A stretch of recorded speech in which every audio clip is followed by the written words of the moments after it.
last one up for the night is Tree Shield.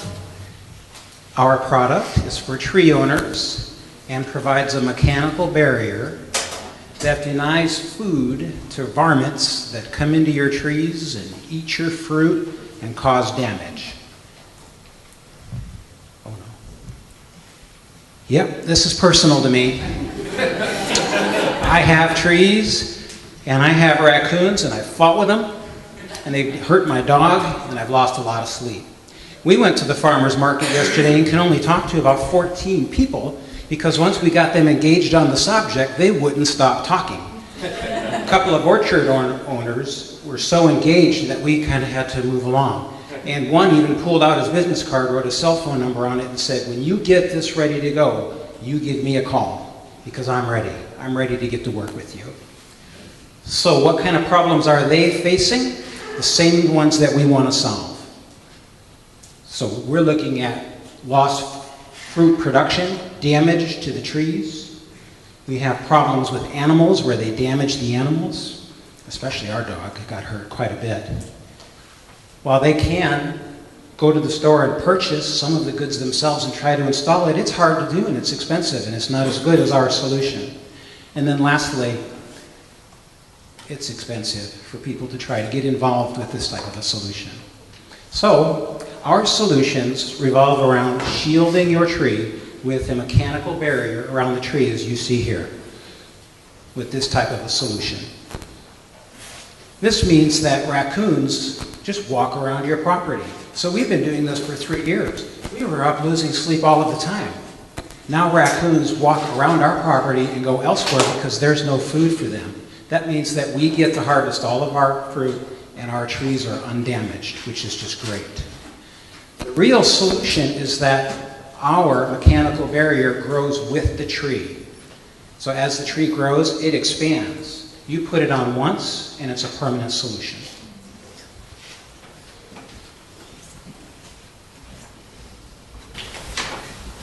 So we have 1 minute left, so we're going to go really fast. My apologies. The trees that you see here are orchards that are available for targeting. There are 3,600 farms that grow trees. Sweet cherry trees and apple trees account for almost 6.5 million trees that can be addressed by this product. Orchard owners don't want to pay $40 for a product off the shelf. They will pay about $10 for our product and expand it to all other trees. Competitive landscape, most of the orchard owners right now under the shoot, kill, remove solution, which hurts the animals and it allows for territorial animals to just move into the area. It doesn't solve a problem permanently.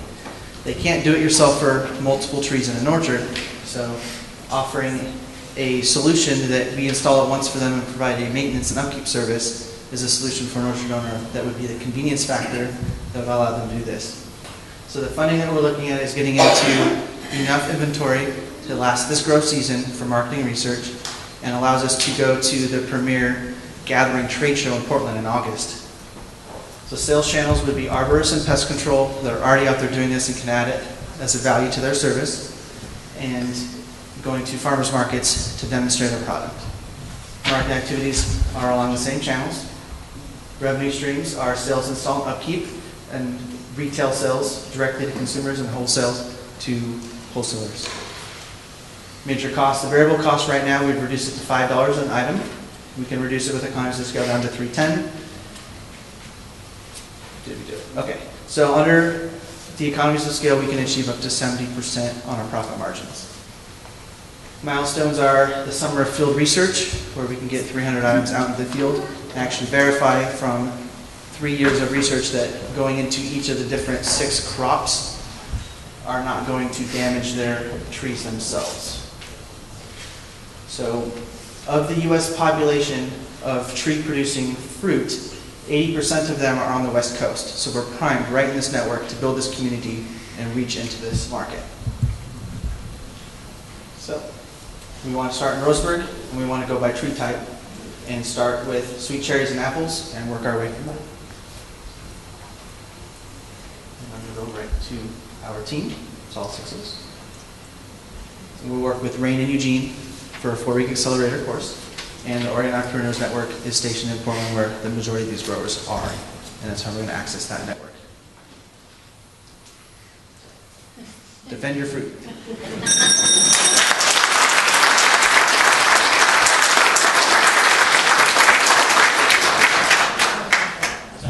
You refer to varmints.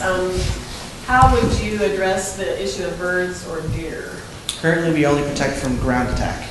The air threat is a little bit harder. We're looking at that as a phase 3 or 4 product where we can attach some ideas by rivets and expand from there. But currently, we're entering the market from ground threats. Are there other products like this? Are you working on a patent for this?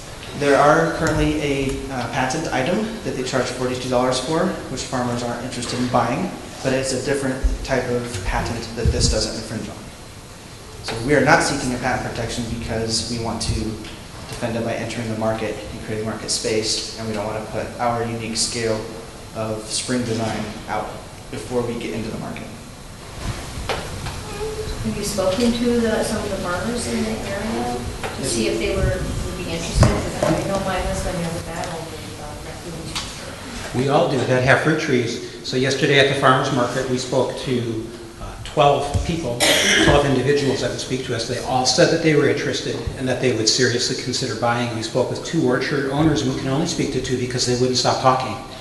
They hate raccoons. It was personal to them. And so they said, we are fighting, and they really don't have a solution to this. So they were very interested in talking to us. Lean's Orchards gave us a card, wrote his cell phone number on there, and said, call me as soon as you can, because I'm ready to go. I think it's a clever as heck idea, dead simple. So on the patent side of things, have you guys thought about doing a provisional patent for now? Because that to me is the scariest thing about it, is it's such a simple idea that if a bigger company saw it and you didn't have at least a provisional, that they would go out there and with their millions of dollars in attorney's fees to squash it, and you wouldn't have any a whole lot of ground to stand on. That'd be my main concern. Yes, yeah, you're on our target. We want to talk with you about that. After our conversation yesterday.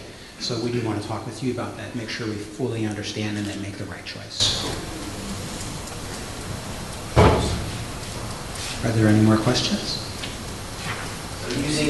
Using traction we'll gain here, working with orchards in Roseburg, it'll give us that credibility with the large orchard scale to then present our research and demo it at the trade show, which will give us scalability in California and Washington. And as we install our product in orchards, the raccoons and other varmints go next door, creating another customer for us. Right?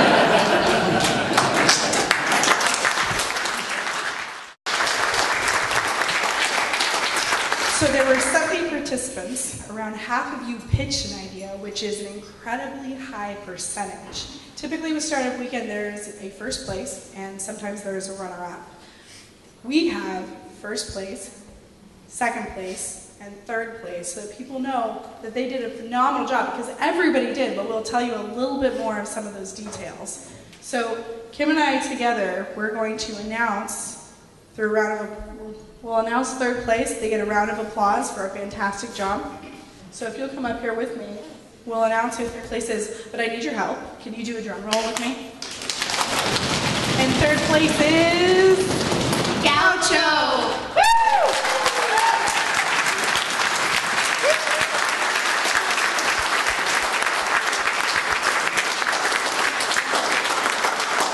So if you guys want to stand right over there, we'll get a photo of you.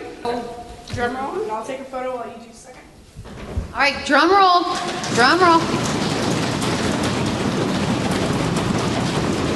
I forgot who second place was. Oh, I just remembered. All right, second place is Organic. I'm sorry. Go ahead. Or the Organic Club. Come on up. Organic Healthy Living Club. Organic Healthy Living Club. Woo. I apologize. It's a very good mantra. We were singing it and chanting it all weekend. Organic Healthy Living. That's right. I know. Join. Gotcha. They were a larger team at one point. These are the 3 residual members at the end of 56 hours. All right. Are we ready for the first place winners? Yeah. We're curious. Winner is Tree Shield.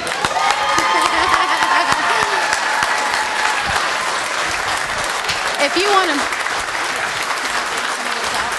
Come on up, Tree Shield.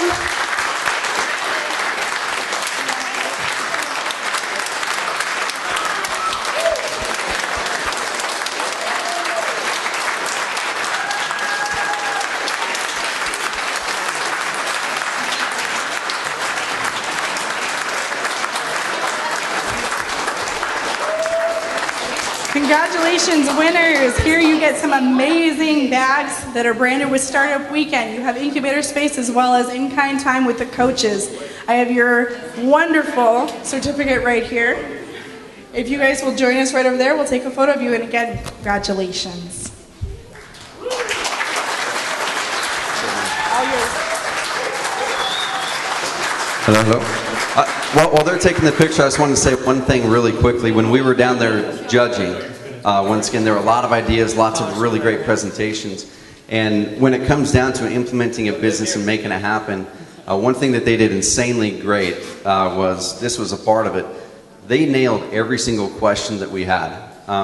They had thought through all of their numbers. They had thought through the wholesale channel, the retail channel, the competition, the product, and it's something that they could implement really, really quickly. And they had the team to do so. So once again, everyone who may not have won the first place prize, keep pushing forward with it. There were tons of great ideas, and this is a great lesson to have the stuff together that is going to get you on that path to success. Once again, awesome ideas, first place, second place, third place, all the way down to, was there 8 or 9? Awesome ideas, and I didn't see the other ones that pitched on Friday, but I'm sure there's some amazing ideas as well. So great job, guys, getting the details together.